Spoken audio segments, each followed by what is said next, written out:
அஸ்ஸலாமு அலைக்கும் வரஹ்மத்துல்லாஹி வபரகாத்துஹு அன்பாத அனைத்து உறவுகளுக்கும் இனிய வணக்கம். இந்த வீடியோ வந்து 2ஆம் தேதி மே மாதம் இரவு நேரம் ரெடி பண்ணினா அதுக்கு பிறகு பப்ளிஷ் பண்ணலை. ஏன்னா ஞாயிற்றுக்கிழமை எல்லாருக்கும் ஃபுல்லாகவே வேலை நாள், தூங்க வேண்டிய நேரத்தில் நைட்டில் என் வீடியோ போட்டு குழப்புவானேன்னு விட்டுட்டேன். இலங்கையை போல ஒரு மனிதாபிமானம் நிறைந்த ஒரு நாட்டை தான் கண்டதில்லை. வன பஞ்சாகர தேரர் தெரிவிப்பு. சரியா? அதாவது இந்த பீஸ் வாக் இருக்குதானே, அந்த அமைதிக்காக நடைப்பயணம் செய்தாரே ஒரு தேரர் வந்து நம்மளுடைய இலங்கையில், அவர் தெரிவித்த கருத்து. சரியா? அதுக்கு இந்த ஒரு துவேசம் பிடிச்ச ஒருத்தன் இருக்கானே, காவி உடை அணிந்த துவேசி கலகொடாத்தே ஞானசார ஹாமதுருவோ சாமியோ இவனை பற்றி எதுவுமே அந்த அந்த பஞ்சாங்கத்தையே கூற முடியாது. இதை சிங்கள மொழியில் நீங்கள் வேணாலும் வீடியோ வந்து செக் பண்ணலாம். சிங்கள மொழியும் அதே மாதிரியே தான். இது இப்படி எப்போ இதில் எப்படி பேசுகிறேன்னு அதே தான் சிங்கள மொழியிலையும் பேச போகிறேன். இவனுக்கு ஒருபோதும் சாமி, அதாவது தேரர், சாது அப்படின்றத வார்த்தையை யூஸ் பண்ணவே முடியாது. ஏன்னா அன்னையிலேருந்து இன்றைக்கு வரைக்கும் நாட்டில் துவேசத்தையும் மக்களுக்கிடையில் இருக்கக்கூடிய பிளவுகளை இன்னும் அதிகரித்து மக்களுக்கிடையே இன மத மொழி வேறுபாட்டை ஊன்றி மக்களை முடிஞ்ச அளவு எவ்வளோ குழப்பணுமோ அவ்வளோக்கு குழப்பக்கூடிய ஒரு தீவிரவாதி தான் இவன். சரியா?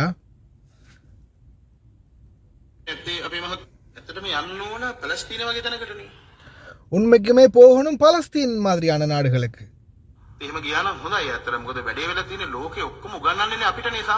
அப்படி போனால் நல்லது பலஸ்தீன் மாதிரியான நாட்டுக்கு. ஆனால் வேலை இப்போ நடக்கிறது என்னென்னா, எல்லாருமே அமைதியை பற்றி பாடம் எடுக்க வர்றது எங்களுடைய நாட்டுக்கு தான். பௌத்தர்கள் எங்களுக்கு தான் அமைதியை பற்றின தகவலை தர வராங்க. අවිහිංසාවාදය පෙරදරි කරගෙන ඕනෑම ජනකොට්ටාසයකට ඕනෑම ආගමක් අදහන ඕනෑම මේක නිගණ්ඩේ විතරනේ නැත්තේ අපේ මහත්තයෝ. இந்த நாட்டில் தவறுகள் இழைக்காது. அதாவது சொல்லப்போனால் யாருமே இல்லாமல் இல்லை, எல்லாருமே இருக்கிறாங்க. கெட்டவர்கள், நல்லவர்கள், தீயவர்கள், இவன மாதிரி. ඕන ආගමික මේක බුදුහාමුදුරන්ට පහත කරන් මොක අපි අපිට ආගම කියලා බෙල්ල ඉල්ලලා තියෙනවද? අපිට මේ අමුතුවේ සාමය මගුල් කියන්නේ නෝනද මෙහි?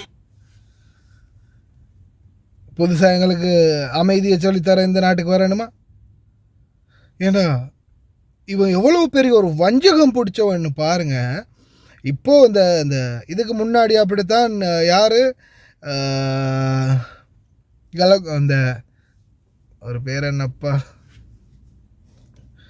அந்த இன்னொரு சுவாமிகள் இருக்காங்களே, இருங்க நான் சர்ச் பண்ணிகிட்டே வரேன். ஏன்னா அந்த பேர்களை பிள்ளையா சொன்னதுன்னா நல்லா இருக்காது.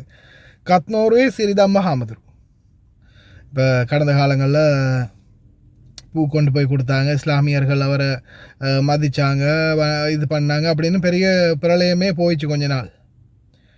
அவரை பொறுத்த வரையில், இந்த கத்னோருவ ஹாமதுருவை பொறுத்த வரையில் மக்களிடையே போதனைகள், அவர் வந்து சொல்லக்கூடியது என்னென்னா போதனைகள், நல்வழிகள். இப்போ கடந்த காலங்களில் இஸ்லாம் மார்க்கத்தை பொறுத்த வரையிலையும் நபிகளார் நாயகம் ஸல்லல்லாஹு அலைஹி வஸல்லத்தில் இருந்து அவருடைய சஹாபாக்கள்ல இருந்து அதுக்கு முன்னாடி வந்த நபிகள், நபி தோழர்கள், இஸ்லாம் மார்க்கம் பொதுவாகவே நல்வழியைத்தான் பேண சொல்லுது. அதே மாதிரி நட்போதனைகளை தான் சொல்லுது. தவறாக வழிமாறி போகக்கூடிய, தீவிரவாதத்தில் போகக்கூடிய, மக்களுடைய உயிரை பறிக்கக்கூடிய, மக்களுக்கு அநீதி இழைக்கக்கூடிய கெட்டவர்கள் எல்லா மதத்திலையும் இருக்கிறாங்க. இஸ்லாம் மதத்திலையும் இருக்கிறாங்க. இஸ்லாம் மதமோ இல்லை இன்னொரு மதமோ யாரையுமே இழிவுபடுத்தவோ யாரையுமே கெட்ட வழியில் போகவோ சொல்லலை. ஆனால் மக்களுடைய வழிகேடு அவ்வளவுதான். அந்த வகையில் பார்த்திங்கன்னா சிறிதம்ம கத்னோரு ஹாமதுருவும் வந்து பார்த்திங்கன்னா அவர் வந்து சொல்லக்கூடியது நட்போதனைகள். அவருடைய சில போதனைகள் அவர் பாருங்கள். நீங்கள் உங்களுடைய குழந்தைகளுக்கு முதலாவது பக்கத்தில் வெளியிலேருந்து சாப்பிட கொடுத்தா ஒரு அருகில் இருக்கிற ஒரு நாய், பூனைக்கு, ஒரு காகத்துக்கு கொஞ்சம் அவங்களுடைய சாப்பாட்டில் எடுத்து போடுறதுக்கு பழக்குங்க. தான தர்மத்தை பழக்குங்க சின்னத்துலேருந்து. நாளைக்கு நீங்கள் வயதான பிறகு உங்களுடைய குழந்தை உங்களுடைய கையில் இருக்கிறதையும் பிடுங்கி சாப்பிடக்கூடிய நிலைமைக்கு நீங்கள் உங்களுடைய குழந்தைகள் ஆளாக்காதீங்க. சின்னத்துலேருந்தே நட்போதனைகளையும் நல்வழிகளையும் சொல்லி பழக்குங்க. அப்படின்ற மாதிரி நட்போதனைகள் நிறைய விஷயங்கள்ல நல்லது தான் சொல்கிறாரு. ஆனால் ஈவன் இந்த கலகுடாத்தே ஞானசார அண்டையிலேருந்து இன்றைக்கு வரைக்கும் துவேசம் அப்படின்றது ஒன்றை தவிர வேறு எதுவுமே இல்லை. இந்த கலகுடாத்தே ஞானசார அதுக்கு பிறகு இன்னொரு அந்த தமிழர்களை எல்லாம் வெட்டுவேன் குத்துவேன் கொள்ளுவேன் இன்னொருத்தன் சிவருவை போட்டுக்கிட்டு ஒரு ஒரு ஒரு நெத்தலி கருவாடு மாதிரி கருப்பன் ஒருத்தன் மட்டக்களப்பு பக்கம் இருக்கிற ஒரு காமதுரு உண்டு.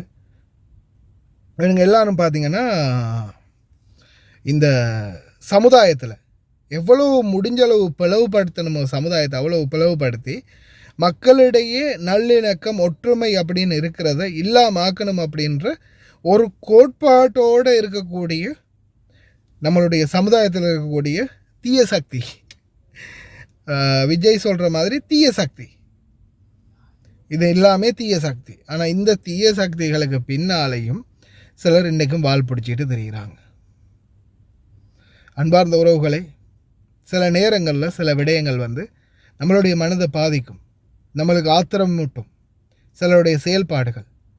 ஆனால் அதற்கு நம்ம முடிந்த அளவு அவங்கள அணுகாமல் அவங்களுக்கு எதிராக எந்த ஒரு செயல்பாடுகளையும் ஈடுபடாமல் முடிஞ்ச அளவு அமைதி காக்கிறது. அமைதி தான் மிகப்பெரிய தண்டனை அப்படின்னு சொல்லுவாங்க நம்மளுடைய எதிரிக்கு. நம்மளை ஒருத்தன் தொடர்ந்து தொந்தரவு பண்ணுறான், எவ்வளோ தொந்தரவு பண்ணியும் நம்ம கணக்கே எடுக்காமல் இருந்து பாருங்கள். அந்த சொல்லுவாங்களே, நாய் குலைச்சா நாய்க்கு தான் வாய் வலிக்க போகுது, நம்மளுக்கு என்ன நடக்க போகுது, குலைக்கிற நாய் குலைக்கட்டும், நம்ம பயணத்தை நம்ம போயிட்டே இருப்போம் அப்படின்ற மாதிரி எவன் என்ன செஞ்சாலும் அதுக்கு ரியாக்ட் பண்ணாமல் நம்ம இருந்தோம்னாலே போதும். அதுவே அவனுக்கு மிகப்பெரிய ஒரு தோல்வி. ஏன்னா இன்றைக்கும் பலரும் அவன் அடிச்சிட்டான்டா, இவன் அடிச்சிட்டான்டா, அவனை அடிக்கணும்டா, அந்த ஜாதிக்காரன் அடிக்கணும்டா, இந்த மதக்காரன் அடிக்கணும்டா, அந்த ஒன்றுக்குள்ளே ஒன்று குழம்பி அது பிரச்சனையாக ஊறி அது கடைசியில் நாட்டு கலவரம், வீட்டு கலவரம், ஊரு கலவரம், தெருக்கலவரம் இப்படியே ஆரம்பிக்கிறது. தயவு செய்து யார் என்ன சொன்னாலும், தனி ஒரு நபர் உங்களுக்கு எதிராக ஏதாவது சொன்னாலும் தான் இறைவன் மேலே பாரதத்தை போடுங்க. முடிந்த வரைக்கும் பொறுமையாக இருங்க, முடிஞ்ச அளவு பொறுமையாக இருங்க. தயவு செய்து எந்த ஒரு வீணான சண்டைகளுக்கும் பிரச்சனைகளுக்கும் போகாதீங்க. ஆனால் இந்த மாதிரி தேச துரோகிகள், இந்த மாதிரி சமூகத்தில் இருக்கக்கூடிய சமூக விரோதிகள்கிட்ட இருந்து ரொம்ப கவனமாக இருங்க. ஏன்னா சமுதாயத்தை வழிகெடுக்கணும் அப்படின்ற ஒரே நோக்கத்தோடு செயல்படக்கூடிய ஆட்கள் தான் இந்த மாதிரி கலகுடாத்தே ஞானசார, இந்த மாதிரி இன்னும் சிலர் இருக்காங்க. இவங்கள்ட்ட இருந்து ரொம்ப கவனமாக இருங்க. இறைவன் பெரியவன், எந்த பெரிய டானாக இருந்தாலும் சரி ஒரு நாளைக்கு பட்டுன்னு போட்டால் பொட்டுன்னு போயிடுவான். டான் எந்த பெரிய டானாக இருந்தாலும் சரி, ஞாபகம் வச்சுக்கோங்க. புரிஞ்சிருக்கும்னு நினைக்கிறேன். கவனம்.